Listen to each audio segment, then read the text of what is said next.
तुम्हारे गलत कर्मों की वजह से तुम्हें अगले जन्म में पशु योनि भोगनी पड़ेगी। क्या आपने कभी सोचा है कौन से कर्म करने से मनुष्य को पशु योनि मिलती है? किस पाप के कारण अगला जन्म कुत्ते का होता है? कौन से कर्म इंसान को सांप बनाते हैं? और वो कौन सा अधर्म है जो आत्मा को कीड़े मकोड़े की योनि तक पहुंचा देता है? ये गहन ज्ञान स्वयं श्री कृष्ण ने गरुड़ देव को दिया था। तो आइए इस दिव्य कथा के माध्यम से कर्मों का ये गहरा रहस्य विस्तार से समझते हैं, ताकि हम जान सकें क्या करना है और क्या नहीं। गरुड़ देव एक दिन द्वारका में श्री कृष्ण के पास आए।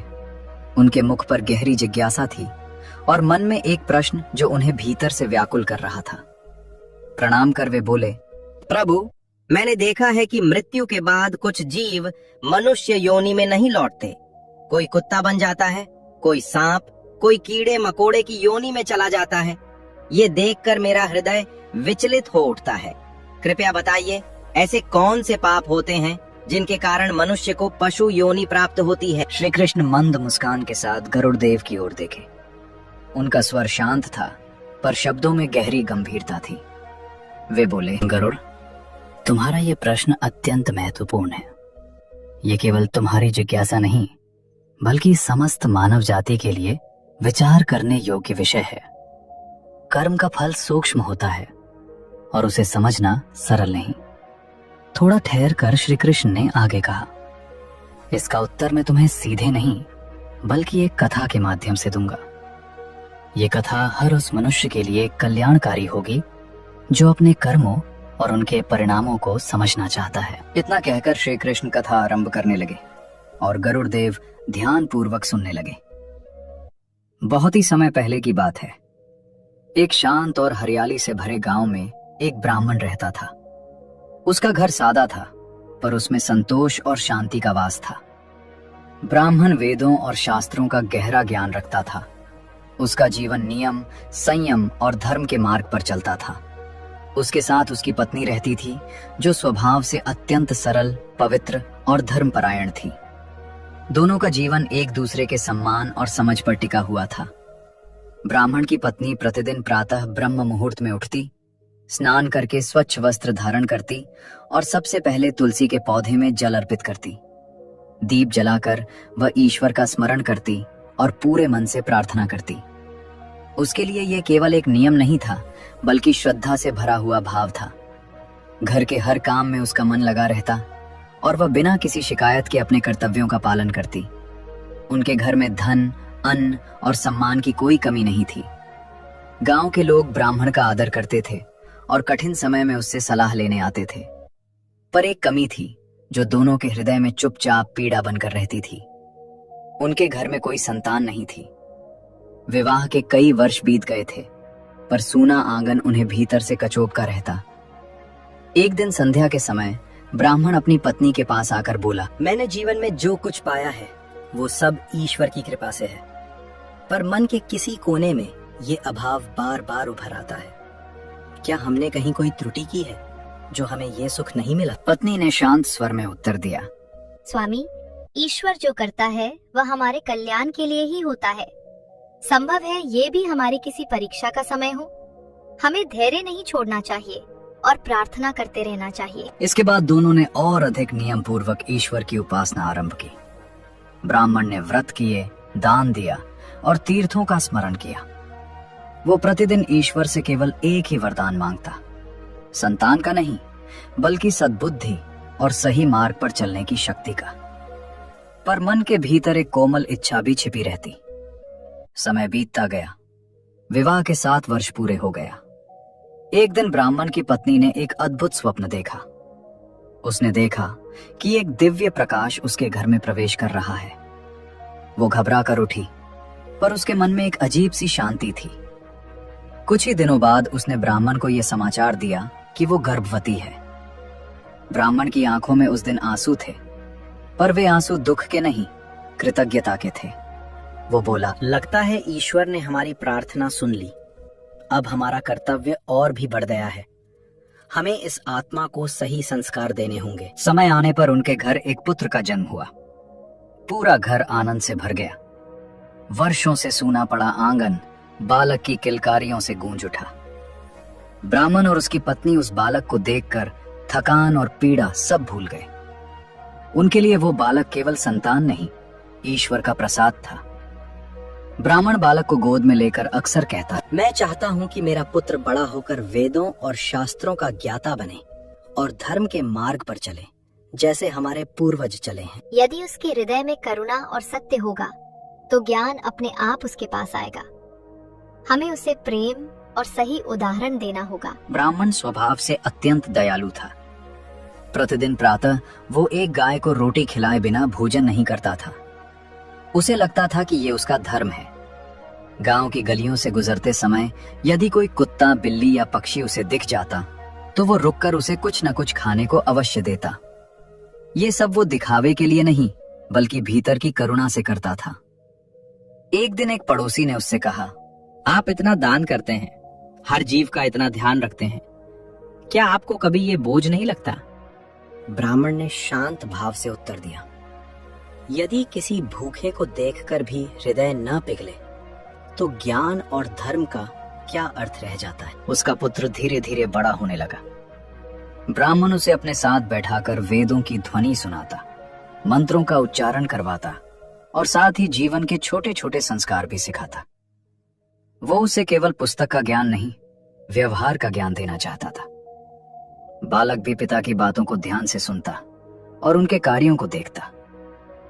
एक दिन बालक ने पिता से पूछा, पिताजी, आप हर जीव को भोजन क्यों देते हैं?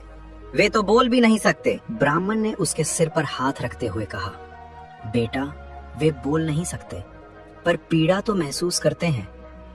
जो दूसरों की पीड़ा समझता है वही सच्चा मनुष्य होता है। समय अपनी गति से आगे बढ़ता रहा। वही बालक जिसे कभी पिता के शब्दों में सत्य और करुणा के बीज मिले थे, अब किशोरावस्था पार कर युवावस्था की दहलीज पर खड़ा था। उसके भीतर की जिज्ञासा अब संयमित नहीं रही। गांव से बाहर की दुनिया, नए लोग और नई आदतें उसे अपनी ओर खींचने लगीं। धीरे धीरे वो ऐसी संगत में पड़ गया जहां न तो धर्म का मान था और न ही संस्कारों की कदर। आरंभ में परिवर्तन बहुत सूक्ष्म था।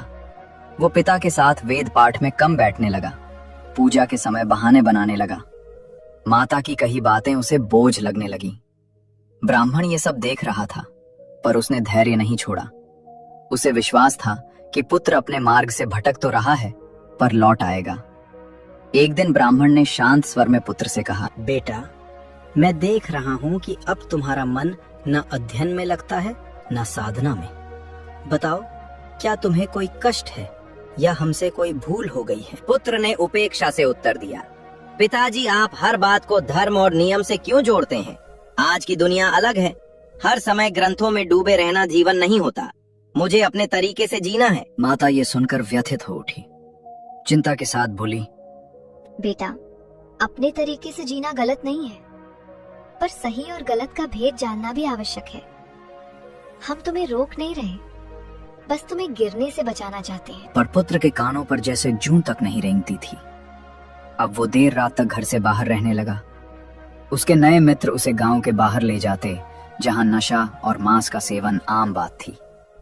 वही पुत्र जो कभी गाय और पक्षियों को प्रेम से देखता था, अब उन बातों को हंसी में उड़ा देता।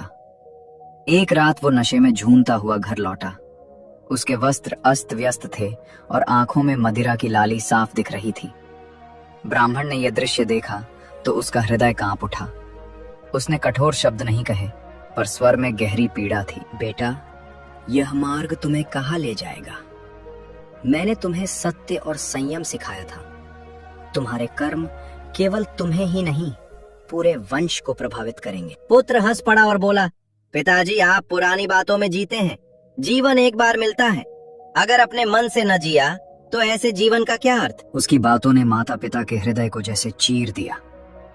फिर भी वे मौन रहे। उन्हें लगा कि क्रोध से नहीं, प्रेम से बात बन सकती है। पर समय के साथ पुत्र का व्यवहार और कठोर होता गया। वो अब माता पिता की बातों का खुलकर अपमान करने लगा। जब भी उसे समझाया जाता, वो ताने देता और घर से बाहर निकल जाता। एक दिन उसके मित्रों के बीच बातचीत हो रही थी। एक मित्र ने संकोच से कहा, तुम्हारे पिता तो गांव में पवित्रता और धर्म के प्रतीक माने जाते हैं, तुम ये सब करते हो तो तुम्हें कभी अपराध बोध नहीं होता। तुम्हारे पिता तो गांव में पवित्रता और धर्म के प्रतीक माने जाते हैं।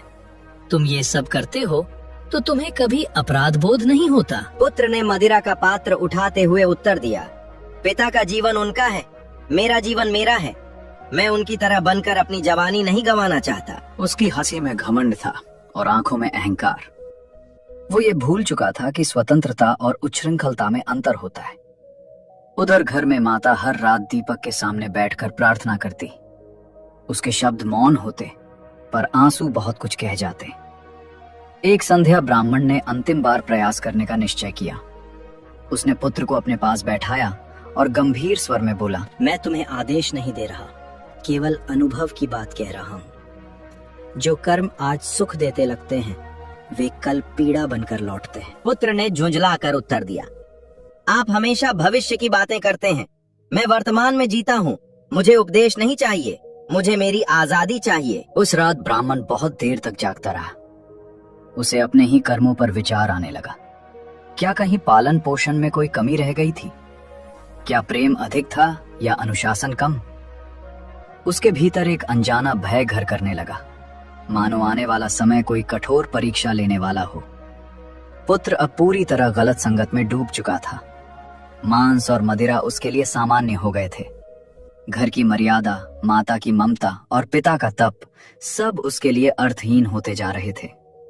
वो अपने कृत्यों को तर्कों से सही ठहराता, पर भीतर कहीं एक खालीपन भी था जिसे वो स्वीकार नहीं करता था। समय बीतने के साथ ब्राह्मण के पुत्र के शौक और अधिक बढ़ते चले गए। मदिरा, मांस और अय्याशी अब उसकी आदत नहीं, आवश्यकता बन चुकी थी। पर उसकी अपनी कोई कमाई नहीं थी।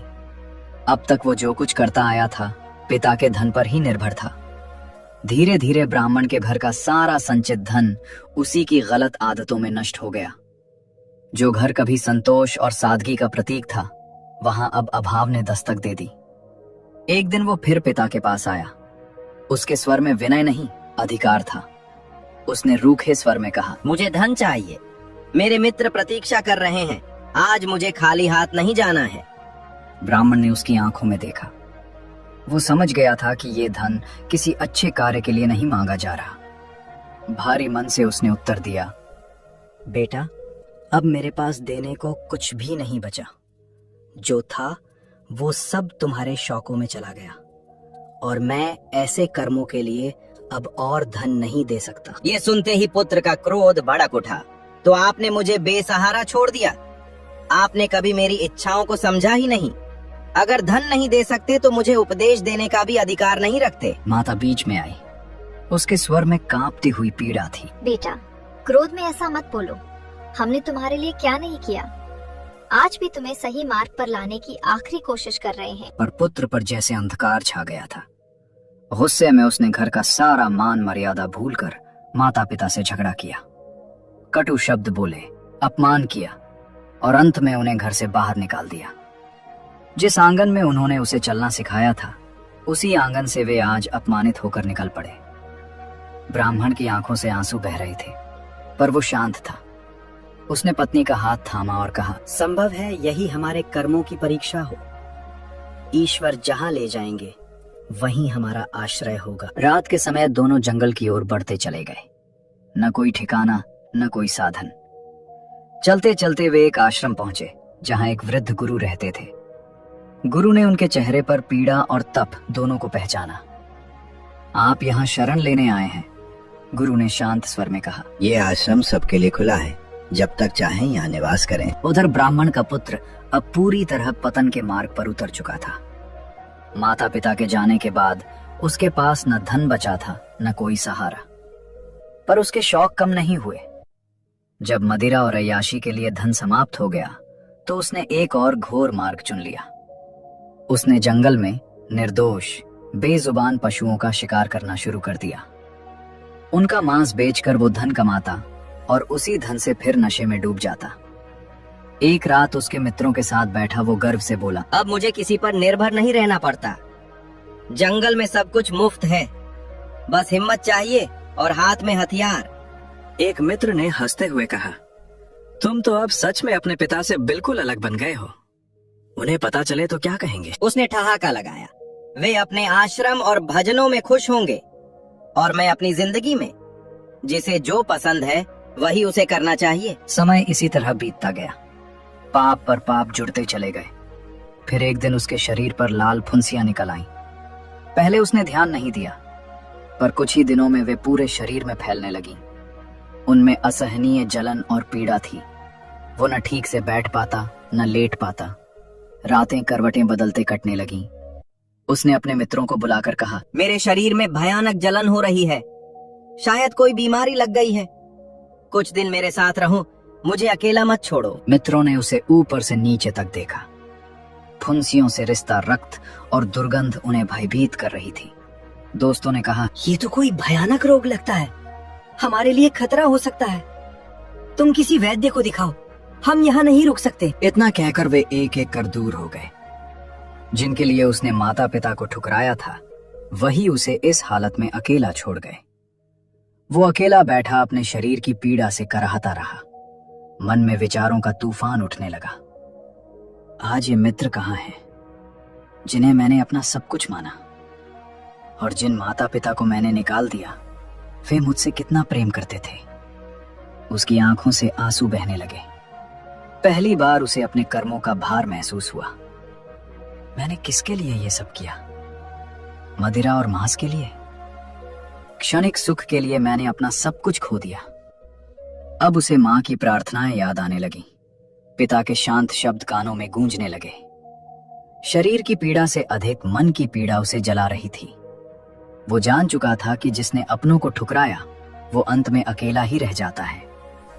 जंगल की खामोशी में उसकी सिसकियां गूंज रही थी। समय अब उसके लिए ठहर सा गया था। मित्रों के चले जाने के बाद ब्राह्मण का वो पुत्र पूरी तरह अकेला पड़ चुका था। शरीर पीड़ा से भरा था, मन पछतावे से। उसी एकांत में उसे पहली बार माता पिता की याद सच्चे अर्थों में आई।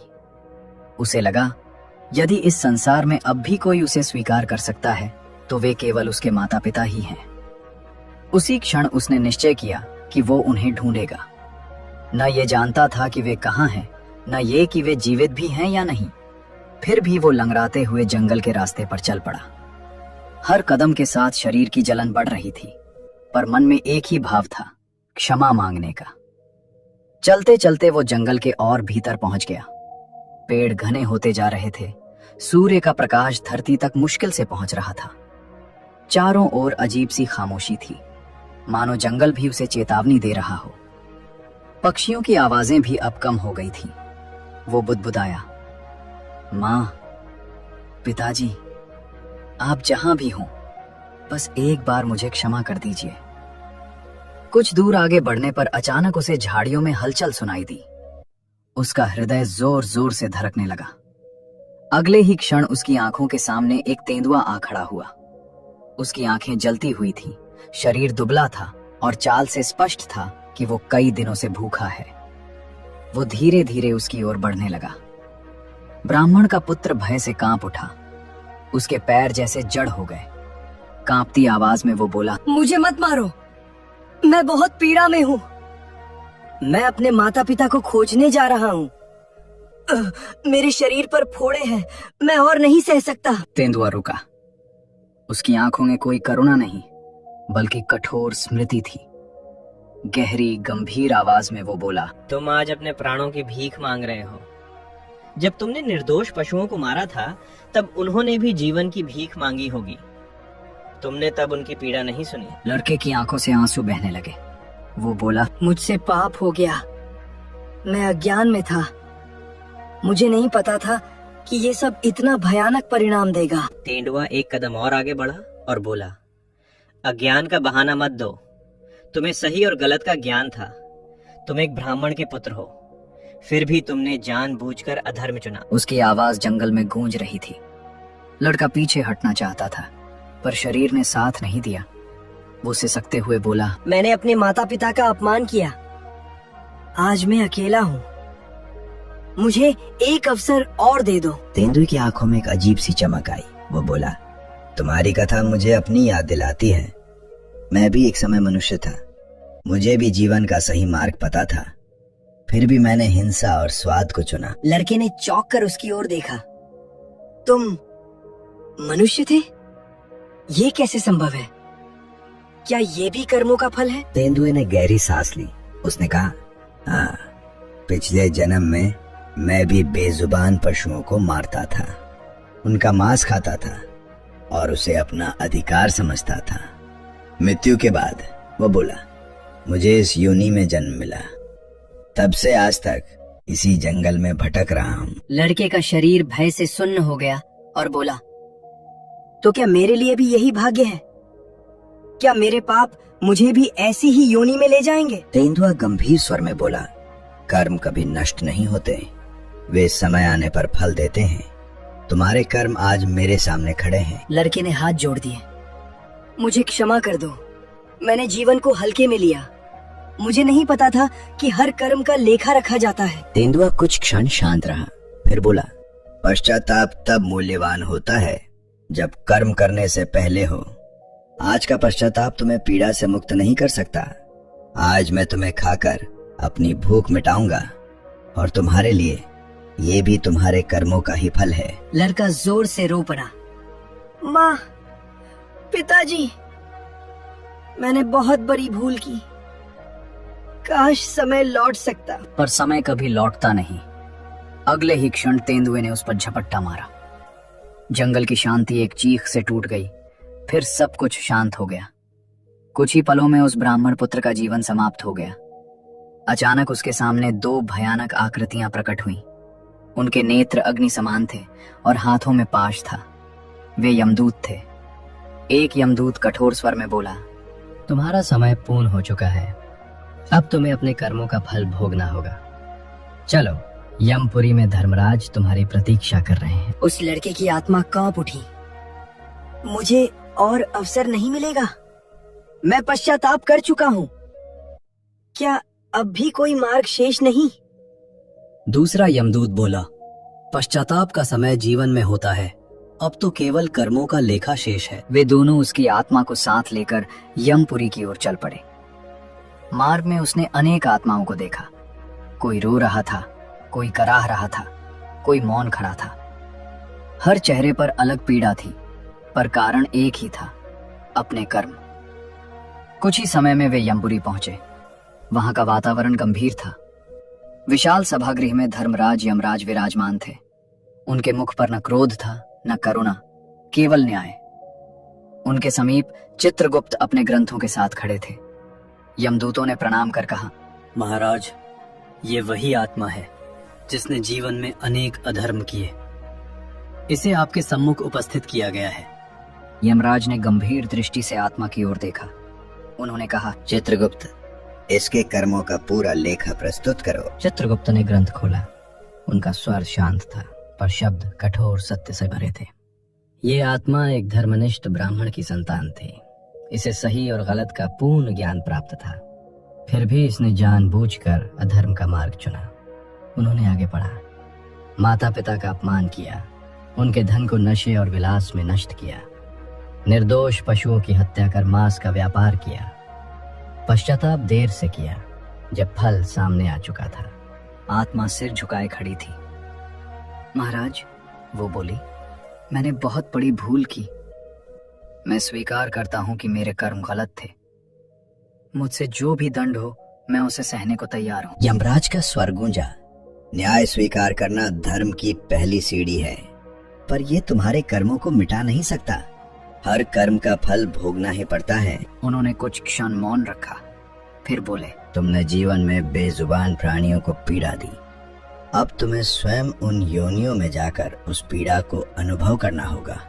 यमराज ने घोषणा की, तुम्हें पहले सांप की योनि दी जाती है, इसके बाद तुम कुत्ता, मेंढक और कीड़े मकोड़ों की योनियों में भी जन्म लोगे।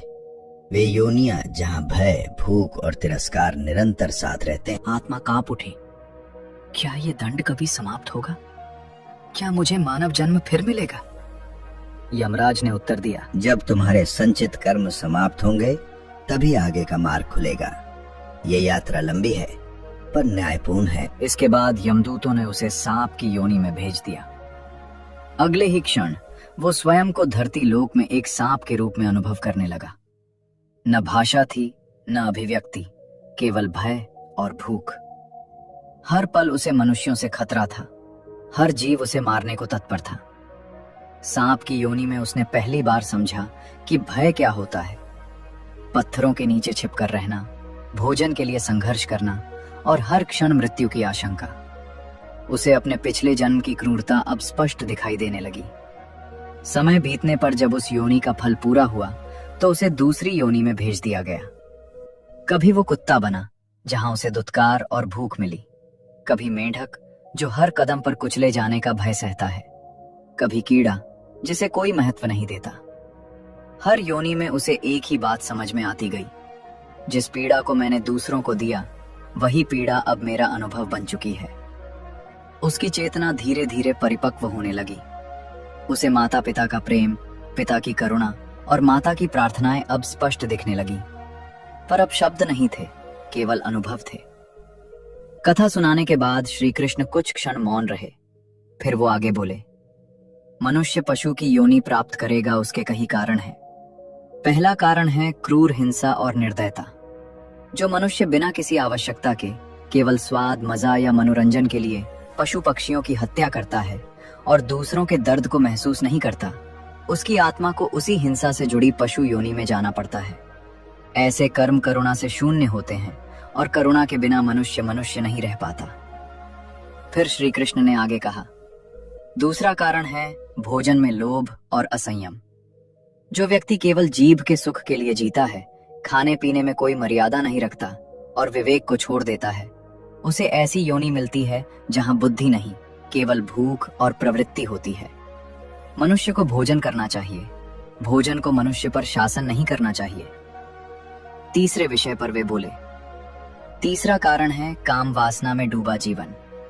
जो मनुष्य स्त्री पुरुष के सम्मान को भूलकर केवल वासना को ही जीवन का लक्ष्य बना लेता है, पर स्त्री गमन, छल और भोग में लिप्त रहता है, वो आत्मा ऐसी योनि पाती है जहां विवेक समाप्त हो जाता है और केवल प्रवृत्ति शेष रहती है। वासना पर नियंत्रण न हो तो आत्मा नीचे की ओर गिरती है। गरुड़ देव ध्यान से सुन रहे थे। श्री कृष्ण ने आगे कहा, चौथा कारण है माता पिता और गुरु का अपमान। जिनसे जीवन मिला, जिनसे संस्कार और दिशा मिली, यदि मनुष्य उन्हीं का अपमान करे, उनकी सेवा से मुंह मोड़ ले, तो वह कृतघ्न कहलाता है। ऐसी आत्मा को ऐसी पशु योनि मिलती है जहां सेवा तो करनी पड़ती है पर सम्मान नहीं मिलता। अंत में श्री कृष्ण ने कहा, पांचवा कारण है अहंकार। जो व्यक्ति अपने धन, शक्ति, ज्ञान या पद के घमंड में दूसरों को तुच्छ समझने लगता है, गरीब और निर्बल का उपहास करता है, उसे वही योनि मिलती है जिसे वह तुच्छ समझता था, ताकि वो अनुभव से जाने कि घमंड का फल क्या होता है। श्री कृष्ण ने बात समाप्त करते हुए कहा, गरुड़, पशु योनि दंड मात्र नहीं है, वो आत्मा के लिए शिक्षा है। मनुष्य जन्म सबसे बड़ा अवसर है। जो इसे करुणा, संयम और विनम्रता से जी लेता है, वही इस चक्र से मुक्त हो पाता है। गरुड़देव नतमस्तक हो गए। उन्होंने कहा, प्रभु, आज आपने कर्म और करुणा का सच्चा अर्थ समझा दिया। दोस्तों, यदि आपको यह कथा पसंद आई हो तो वीडियो को लाइक करें, शेयर करें और ऐसे ही धर्म व कर्म से जुड़ी कथाओं के लिए चैनल को सब्सक्राइब करें और कमेंट में जय श्री कृष्णा अवश्य लिखें।